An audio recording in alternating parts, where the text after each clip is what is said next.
మన చదువుకి, ఫైనాన్షియల్ లిటరసీకి, నాలెడ్జ్‌కి ఏమన్నా సంబంధం ఉందా? అంటే సంబంధం లేదని చెప్పొచ్చు. ఇప్పుడు మీరు అబ్జర్వ్ చేస్తే మోస్ట్ లిటరసీ ఉన్న state in India is Kerala. కానీ Kerala is the only state highest amount of public lose their money in lotteries. అంటే చదువు ఏం నేర్పుతుంది? ఆర్థిక పరిజ్ఞానం నేర్పదు. సో ఇట్టి పరిస్థితుల్లో అందరూ ఏమంటే టాపిక్ ఏంటి, ఇప్పుడు ట్రెండింగ్ టాపిక్ పిల్లలకి ఆర్థిక పరిజ్ఞానం నేర్పాలి, ఫైనాన్షియల్ లిటరసీ నేర్పాలి, చదువుల్లో దాన్ని ఇంక్లూడ్ చేయాలి, ఆ టాపిక్ ఉండాలని చెప్తూ ఉంటారు. నా దగ్గరకు వచ్చిన క్లయింట్స్ కూడా చాలా మంది చెప్తారు. ఏమంటారంటే, సార్ పిల్లలకి ఈ ఫైనాన్షియల్ నాలెడ్జ్ అనేది చిన్న వయసులోనే ఇవ్వాలి సార్ అంటారు. కానీ ఎందుకు సార్ గవర్నమెంట్స్ పెట్టమంటారు? గవర్నమెంట్స్తో వాళ్ళ బుక్స్లో ఇది పెట్టించే శక్తి మన దగ్గర లేదు. పెట్టకపోవడానికి వాళ్ళ ఓన్ కారణాలు వాళ్ళకు ఉంటాయి. కొన్ని స్టేట్స్ పెట్టే సెంట్రల్ సిలబస్లో కూడా ఇంక్లూడ్ చేస్తున్నారు. కానీ యాజ్ ఎ పేరెంట్ మనం మన పిల్లల ఫైనాన్షియల్ లిటరసీ పెరగడానికి ఏం చేయాలి, మన పిల్లల ఫైనాన్షియల్ లిటరసీ పెరగడానికి మనం ఏం చేయాలనేది మనం బాధ్యతగా తీసుకుంటే మనం నేర్పించగలుగుతాం. మన పిల్లలు మనం చెప్పింది చేయరు, మనం చేస్తూ ఉంటే వాళ్ళు చూసింది చేస్తారు. అంటే ముందు మనకి ఫైనాన్షియల్ డిసిప్లిన్ అండ్ నాలెడ్జ్ ఉండి మనం డిసిప్లిన్గా ఉంటే వాళ్ళు మన నుంచి నేర్చుకుంటారు. నేను చెప్పదలుచుకున్న విషయం ఏంటంటే, పాఠాలలో చెప్పిన దానికన్నా ప్రయోగశాలలో నేర్చుకుంది ఎక్కువగా పనికొస్తుంది ఒక వ్యక్తికి. ఇప్పుడు ఎవరైనా సైన్స్ స్టూడెంట్స్ ఉంటే లెసన్ మర్చిపోతాడు కానీ ల్యాబ్లో చేసిన ఎక్స్పెరిమెంట్స్ మర్చిపోడు. అలానే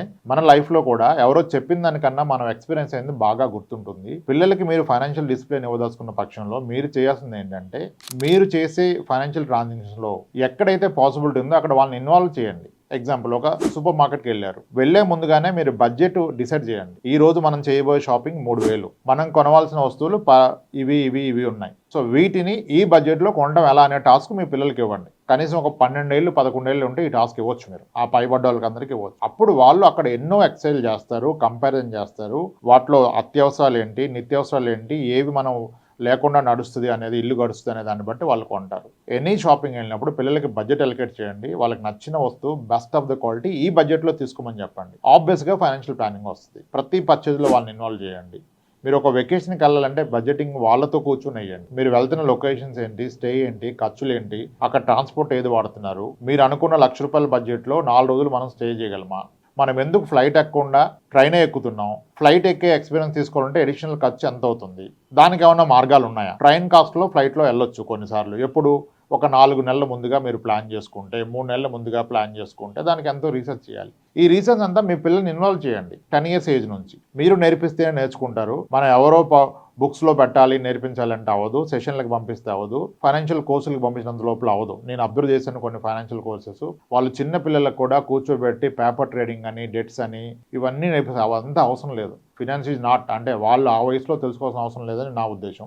వారెన్ బఫెట్ గారిని ఒకసారి అడిగితే మీ లైఫ్లో బిగ్గెస్ట్ రిగ్రెట్ ఏంటంటే, ఆయన చెప్తారు, I still regret that I started investments late in my life అంటారు. మళ్ళీ ఏ ఏజ్కి స్టార్ట్ చేశారంటే 11 yearsకి ఇన్వెస్ట్మెంట్ స్టార్ట్ చేశారని చెప్తారు. అది నాకు ఎక్కడ నమ్మబుద్ధి కాదు. 11 years కుర్రోడు ఇన్వెస్ట్ చేయడం తప్పు. ఆ టైంలో చేయాల్సిన ఆ టైంలో చేయాలి. అప్పుడు ఇన్వెస్ట్మెంట్ నుంచి ఎందుకు ఆయనకి? మనం ఫైనాన్స్ అంటే investment, mutual funds, stocks, returns కాదు.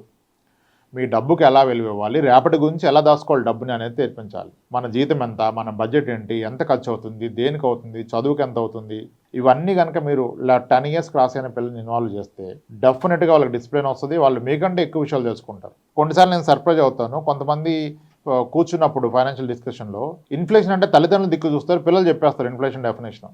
అంటే ఆయనకు అవగాహన ఉంది. అతని వయసు 13 ఏళ్ళు 12 ఏళ్ళే, ఆయనకు అవగాహన ఉంది. సో మీరు పిల్లలతో వాళ్ళ ఫ్యూచర్ ప్లాన్ ఏంటి, వాళ్ళు అనుకున్న హైయర్ ఎడ్యుకేషన్ ఏంటి, ఆ హైయర్ ఎడ్యుకేషన్ ఆ ఇన్స్టిట్యూట్లో చేస్తే ఉండే అవకాశాలు ఏంటి, దాని బెనిఫిట్స్ ఏంటి, దానికి అయ్యే కాస్ట్ ఏంటి, అసలు ఆ కాస్ట్ని మీరు ఆ రోజు అచీవ్ చేయడానికి ఈ రోజు ప్లానింగ్ ఏం చేయాలి, ఏ ఇన్స్ట్రుమెంట్లో ఇన్వెస్ట్ చేస్తున్నారు, ఎందుకు దాంట్లో చేస్తున్నారు, ఇవన్నీ కనుక మీ 12 ఏళ్ళు పైబడ్డ పిల్లలతో కనుక మీరు డిస్కస్ చేయడం మొదలు పెడితే అట్లీస్ట్ నెలకు ఒక సండే ఒక 1 hour కనుక మీరు మీ పిల్లలతో ఈ మంత్ ఫైనాన్స్ రివ్యూ చేసుకొని ఖర్చులు ఏంటి, ఆస్తి ఏంటి, భవిష్యత్ అవసరాలు, డెఫినెట్గా వాళ్ళకి ఫైనాన్షియల్ డిసిప్లిన్ వస్తుంది. వాళ్ళు మీకంటే ఎక్కువ టైం స్పెండ్ చేస్తారు యూట్యూబ్లో, వాటిలో ఆ రిలవెంట్ నాలెడ్జ్ వస్తుంది. సో ఫినాన్షియల్ నాలెడ్జ్ పిల్లలకి ఇవ్వాల్సిన బాధ్యత తల్లిదండ్రుల మీదే ఉంది. మాకే లేదు సార్ అంటే అది మీరు నేర్చుకొని వాళ్ళకి నేర్పించాలి. మాకెవరు చెప్పలేదు సార్ అంటే ఎస్, మీరు రియలైజ్ అయ్యారు కదా ఎవరు చెప్పలేదని, ఇప్పుడు మీ పిల్లలకి మీరు చెప్పండి. అంతేగాని బుక్స్లో చెప్పాలి, ఎడ్యుకేషన్ ఇన్స్టిట్యూట్ చెప్పాలి, కోర్సులు జాయిన్ చేస్తాం అంటే వాటి వల్ల ఏమీ అవ్వదు. యాజ్ ఎ పేరెంట్ మన రెస్పాన్సిబిలిటీ మన పిల్లల్ని వాళ్ళ భవిష్యత్తుకి రెడీ చేయడం. ఇప్పుడు ఒక వ్యక్తి భవిష్యత్తు అనేది అతను ఎంత సంపాదిస్తాడు అనే దాని మీద కాకుండా అతను తన మనీని ఎలా ఇన్వెస్ట్ చేస్తాడు అనే దాని మీద ఆధారపడి ఉంటుంది. అతనికి ఉన్న ఫైనాన్స్ ప్రొడక్ట్స్ మీద ఉన్న అవగాహన మీద ఆధారపడి ఉంటుంది. కాబట్టి డబ్బు సంపాదిస్తే గొప్ప వ్యక్తి కాదు, ఆ డబ్బుని సరైన మార్గంలో ఇన్వెస్ట్ చేస్తే ఆయన భవిష్యత్తుని ఏర్పరచుకోగలుగుతారు. కాబట్టి ఈ ప్రతి విషయాన్ని మీరు మీ పిల్లలతో డిస్కస్ చేయండి. థ్యాంక్స్.